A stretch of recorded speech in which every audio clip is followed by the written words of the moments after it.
बिस्मिल्लाहिर्रहमानिर्रहीम। अस्सलाम वालेकुम वरहमतुल्लाहि वबरकातुहू।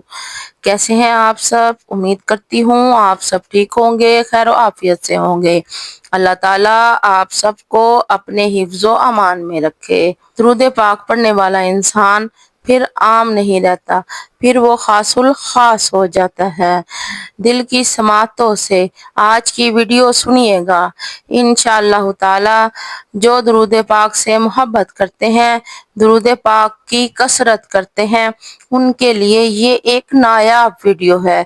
उनकी रूहें सरशार हो जाएंगी इंशाअल्लाह ताला। आज हम ये डिस्कस करेंगे कि दुरूद पाक पढ़ने वाला शख्स खास कैसे हो जाता है, वो अल्लाह ताला का खास बंदा कैसे बन जाता है, और दुरूद पाक पढ़ने वाला इंसान आम नहीं रहता। फिर इसी बात पर हम रोशनी डालेंगे। सबसे पहली बात ये कि दुरूद पाक की कसरत करने वाला शख्स जो है वो अल्लाह ताला का महबूब और मकबूल बंदा बन जाता है। जब वो अपने बंदे को अपने लिए खास करता है, अपनी मोहब्बत से नवाजना चाहता है, तो वो अपने महबूब की मोहब्बत अता करना चाहता है, उस बंदे को माफ करना चाहता है। जब अल्लाह पाक अपने उस बंदे को हदायत देना चाहता है, जब अल्लाह पाक अपना कुर्ब अता करना चाहता हो अपने उस बंदे को, उस तो सबसे पहले उसको जो तोहफा अता करता है वो दुरूद पाक की कसरत अता होती है।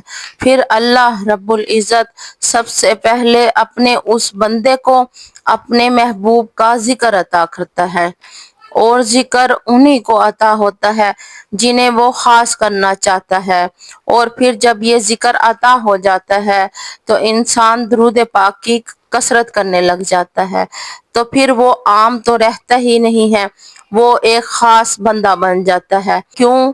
क्योंकि अल्लाह ने उसको खास कर लिया है अपने लिए, अपने महबूब की मोहब्बत के लिए, अपने महबूब के जिक्र के लिए।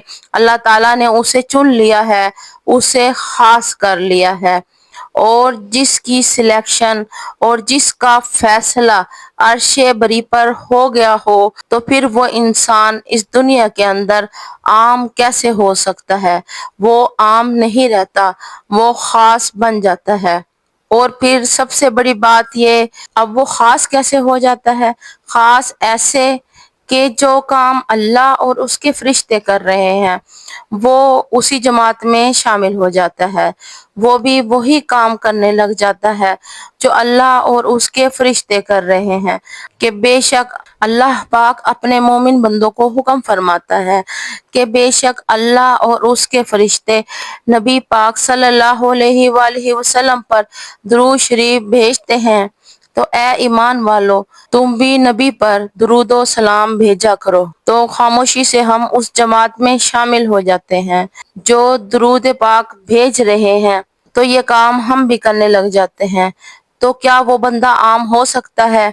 नहीं, वो बंदा आम नहीं हो सकता, वो बंदा खास हो जाता है, उसे अल्लाह ने खास कर लिया है। और दुरूद पाक ऐसी इबादत है, ऐसा जिक्र है, ऐसा विर्द है, ऐसा वजीफा है और ऐसी खुशबू है जिसे पढ़ने वाला महक जाता है। अब जिस बंदे के पाक से दुरूद पाक की खुशबू आती हो और वो खुशबू उसके अंदर से महकती हो, वो इंसान भला आम हो सकता है? वो खासुल खास है, उसके पास दुरूद पाक जैसा इतर मौजूद है, उसकी शख्सियत में वो खुशबू मौजूद है। और फिर ऐसी इबादत जिसमें अल्लाह और उसके महबूब का दोनों का जिक्र आ जाता है, और जो शख्स अल्लाह का भी जिक्र कर रहा है और उसके महबूब का भी जिक्र कर रहा है, अल्लाह का भी नाम आ रहा है, उसके महबूब का भी नाम आ रहा है, ऐसा विर्द, ऐसा जिक्र जो कसरत से करता हो, वो फिर आम नहीं रहता। फिर वो बंदा हो या अल्लाह की बंदी हो, वो फिर आम नहीं रहते, वो खास हो जाता है। फिर उसकी झोली में कायनात की तमाम नेमतों को डाल दिया जाता है। क्यों? क्योंकि वो खास हो चुका है। खास कैसे हुआ? कि उसे नबी करीम सल्लल्लाहु अलैहि वसल्लम के जिक्र के लिए चुन लिया गया है। और अगर اللہ رب العزت نے آپ کو درود شریف کی توفیق عطا کر رکھی ہے، تو آپ بھی اپنے آپ کو خاص سمجھیں، عام نہ سمجھیں۔ میں آپ کو اب کچھ نشانیاں بتانے لگی ہوں جو درود پاک پڑھنے والے اپنے اندر محسوس کرتے ہیں۔ آپ کا مزاج بدلنا شروع ہو جاتا ہے، آپ کی شخصیت بدلنی شروع ہو جاتی ہے، آپ کی محفل، آپ کی صحبت، آپ کی کمپنی، آپ کا اٹھنا، آپ کا بیٹھنا آہستہ آہستہ سے تبدیل ہونا شروع ہو جاتا ہے، کیونکہ اب عام نہیں رہے، کیونکہ اب آپ ورد ہی وہ کر رہے ہیں، ذکر ہی وہ کر رہے ہیں، اور ایسی عبادت کی کثرت کر رہے ہیں جو آپ کو مکمل بدل کر رکھ دیتی ہے۔ پھر وہ خاص بن جاتا ہے، پھر اسے خاص بننا پڑتا ہے، خاص اسے بنا دیا جاتا ہے، نہ صرف باطنی طور پر بلکہ ظاہری طور پر بھی وہ انسان بدل جاتا ہے، وہ خاص ہو جاتا ہے، اور پھر جس کو خاص کر لیا جاتا ہے ان کی شخصیت کے اندر بھی وہ عکس نظر آنا شروع ہو جاتا ہے۔